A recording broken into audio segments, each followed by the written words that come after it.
Hello दोस्तों, मैं आज आप लोगों के सामने थर्ड सेमेस्टर बीबीए की पुस्तक काव्य रस में अकाल दर्शन कविता है, जिसके कवि सुदामा पांडे उर्फ धूमिल हैं। ये लेकर आई हूँ। तो चलिए दोस्तों, हम अकाल दर्शन कविता के बारे में देख लेते हैं। तो सबसे पहले हम सुदामा पांडे जी का जीवन परिचय जान लेते हैं। तो सुदामा पांडे धूमिल जी का जन्म 9 नवंबर 1936 में बनारस के पास एक गांव है खेलली पांडेपुर, वहाँ पे एक किसान परिवार में हुआ था। और उनकी जो शिक्षा दीक्षा हुई थी शुरू में ही, तो वही मामूली स्कूल में हुई। फिर वो बाहर कमाने के लिए, मतलब अपने परिवार चलाने के लिए वो बाहर चले आए, काम किए हैं। मेसर्स ब्रदर्स प्राइवेट लिमिटेड में भी काम किया है। और उन्होंने सन 1958 में अपनी प्रकृति के विरुद्ध सरकारी नौकरी में आए और आईआईटी में भी आए और वाराणसी में इंस्ट्रक्टर पद पर भी थे। और इसके बाद इनका तबादला सहारनपुर में हो गया। और इनकी जो मृत्यु है 10 फरवरी 1975 को हुई थी। और इनके द्वारा लिखित पुस्तकें हैं, जो कि सांसद से सड़क तक और कल सुनना मुझे, इसके अतिरिक्त राजनीतिक टिप्पणियाँ, साहित्य नोट्स आदि हैं। तो चलिए दोस्तों, हम पोयम की तरफ चलते हैं, कविता की तरफ चलते हैं। सो भूख कौन उपजाता है, वह इरादा जो तरह देता है, या वह घृणा जो आँखों पर पट्टी बांधकर हमें घास की सट्टी में छोड़ आती है। सो यहाँ कवि बता रहे हैं कि शासन तंत्र और राजनेता के बारे में बता रहे हैं। कवि कहते हैं कि शासन तंत्र राजनेता जनता को विषय वस्तु बनाकर कहते हैं कि जनतंत्र में जनता को सारे अधिकार मिलकर भी वह शासन के हाथ का खिलौना या कठपुतली बना हुआ है। जनता में भूख पैदा करने वाला वह शासन है जो सब कुछ जानता है, फिर भी अनजान बनकर बहाने बनाता है, सच्चाई की ओर से आंखें बंद कर लेता है और हम जनता को घास फूस या निम्न वस्तु समझकर मुंह मोड़ लेता है। वो हमसे जब उसका काम निकल जाता है तो हमारे तरफ ध्यान भी नहीं देता है। आगे चलते हैं दोस्तों।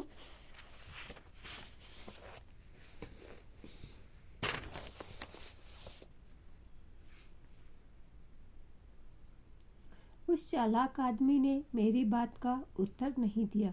उसने गलियों और सड़कों और घरों में बाढ़ की तरह फैले हुए बच्चों की और इशारा किया और हंसने लगा। सो कवि यहाँ पे बता रहे हैं कि जनता में भूख उपजाने वाला आदमी बहुत चालाक था। उसने मेरी बातों का जवाब नहीं दिया कि भूख कौन उपजाता है, बल्कि उससे बढ़ी हुई बच्चों की जनसंख्या की तरफ इशारा कर के हंसने लगा। इसका मतलब ये है कि उसने इशारे से बताया कि भूख उपजाने वाले ये बच्चे ही हैं। आगे चलते हैं। मैंने उसका हाथ पकड़ते हुए कहा, बच्चे तो बेकारी के दिनों की बरकत है। इससे वे भी सहमत हैं जो हमारी हालत पर तरस खाकर खाने के लिए रसद देते हैं। उनका कहना है कि बच्चे हम बसंत बनने में मदद देते हैं।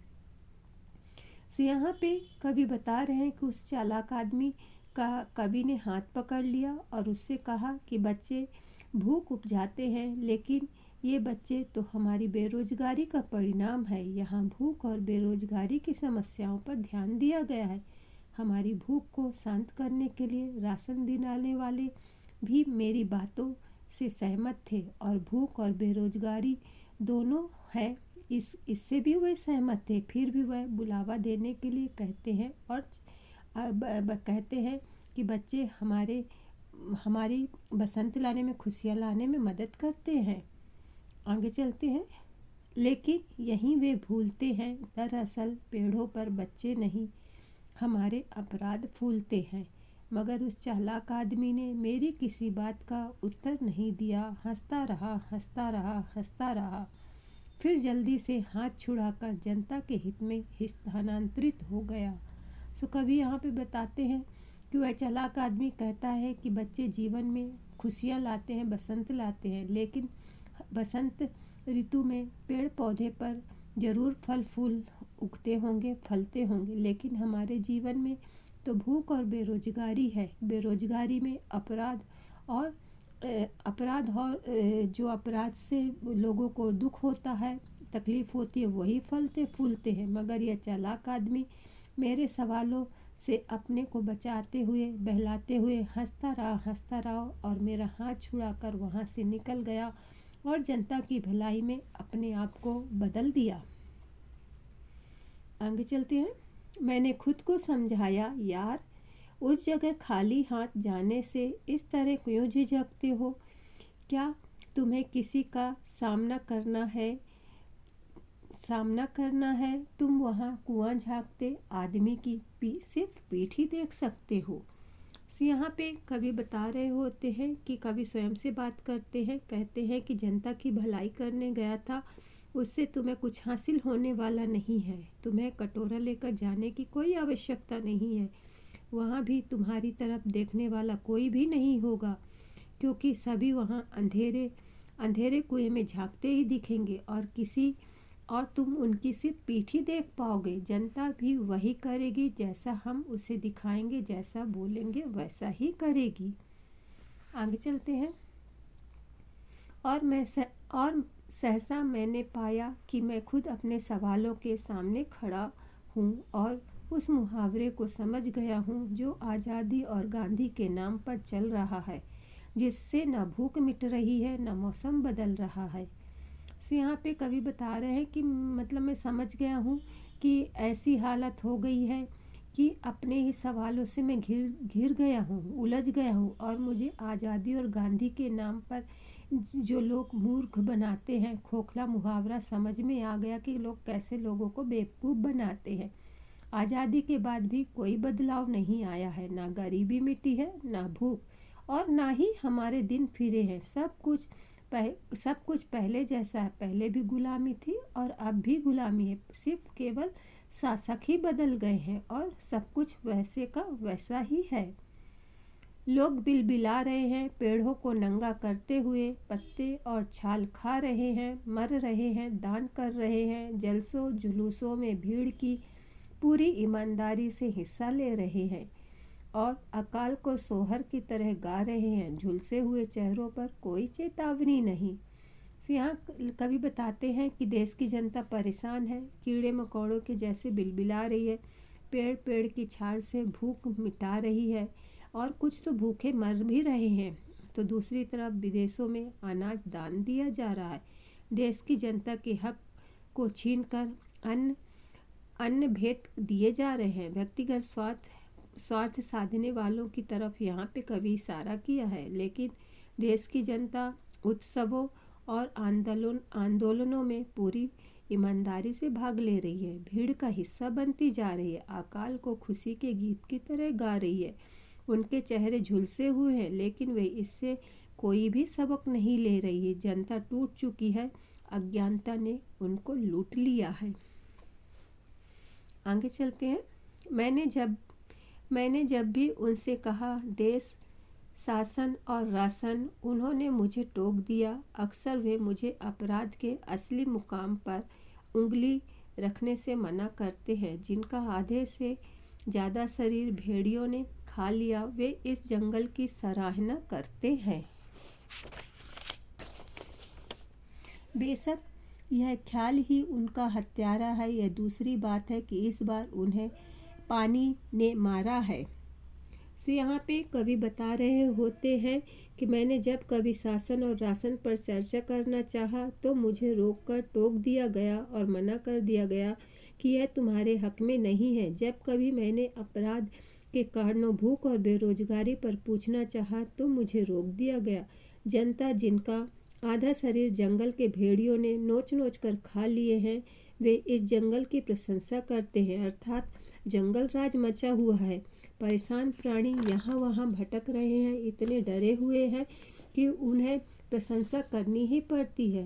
आगे बताते हैं कि भारतवर्ष जो है नदियों का देश है, लेकिन नदियों पर राजनीति करके देश में नदियों और पानी ही मृत्यु का बड़ा कारण है। दूसरी बात यह है कि पानी अर्थात आत्मसम्मान की कमी ने उन्हें जीते जी मार दिया। लोगों ने अपना आत्मसम्मान खो दिया, जिसके कारण से वे जी तो रहे हैं बट मरे हुए के समान ही है। आगे चलते हैं। मगर वे हैं कि असलियत नहीं समझते, अनाज में छिपे उस आदमी की नीयत नहीं समझते जो पूरे समुदाय से अपनी गीजा गीजा मतलब भोजन है, गीजा वसूल करता है, कभी गाय से और कभी हाय से। यहाँ पे कवि बता रहे हैं कि लेकिन देश की जनता भोली भोली है। जनता इन भ्रष्ट शासकों के इरादे समझ नहीं पाती। मुफ्त में जो अनाज हमें देते हैं वह मुफ्त में नहीं है, उसके पीछे उनका बहुत बड़ा स्वार्थ छिपा रहता है। वह हमें ऐसा करके पहले तो हम में फूट डाल देते हैं और बाद में गाय और हाय अर्थात हिंदू और मुस्लिम में बांट कर स्वयं राजनीति करते हैं और अपनी रोटी सेकते हैं। मतलब वो हमें आपस में ही लड़ाकर राज्य करते हैं। आगे चलते हैं। यह सब कैसे होता है मैं उन्हें समझाता हूँ।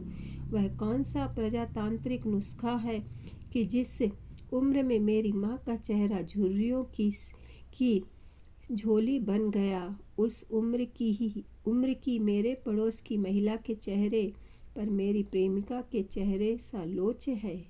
यहाँ पे 10वें में कवि बता रहे होते कि मैं इनके सारे नुस्खे अच्छी तरह से समझता हूँ और लोगों को समझाता भी हूँ कि हमारा देश जवानी में ही बूढ़ा हो गया है, अर्थात आज़ादी के बाद भी हमारा शोषण, अत्याचार, चोरी चकारी बंद नहीं हुई है। भारत माता बूढ़ी हो गई है, लेकिन पड़ोसी देश जो दुश्मन होकर भी समृद्ध बन रहा है। पड़ोसी देशों के शासकों का विशेष प्रेम था।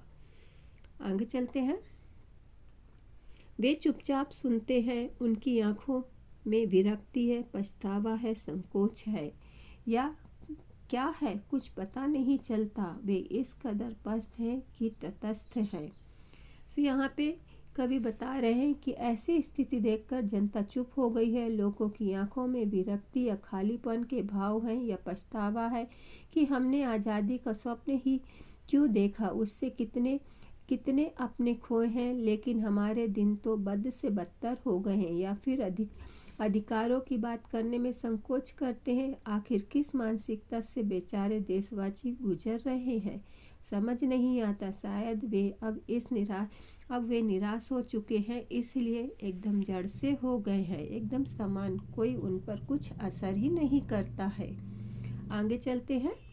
और मैं सोचने लगता हूँ कि इस देश में एकता युद्ध की और दया अकाल की पूंजी है। क्रांति यहाँ के असंग लोगों के लिए किसी अबोध बच्चों के हाथों की जूजी है। जूजी का मतलब खिलौना होता है यहाँ पे। कवि यहाँ पे बोलते हैं और आखिरी में फाइनली मैं सोचता हूँ कि हमारे देश का भविष्य नहीं है कि एकता को युद्ध के लिए और कोई विपत्ति पड़ने पर दया दिखाकर शासक वर्ग अपने कर्तव्य की इतिश्री कर ले, और क्रांति तो यहाँ के असहाय, टूटे, निराश लोगों के लिए छोटे बच्चों के हाथ का खिलौना के समान है, जब चाहे उन्हें उकसाकर क्रांति करा ली जाए। तो इस तरह से कवि यहाँ पे अकाल दर्शन के बारे में अपने विचार जो हैं व्यक्त करते हैं। आप लोगों को ये कविता कैसी लगी कमेंट्स करके ज़रूर बताइएगा, लाइक ज़रूर करिएगा। धन्यवाद।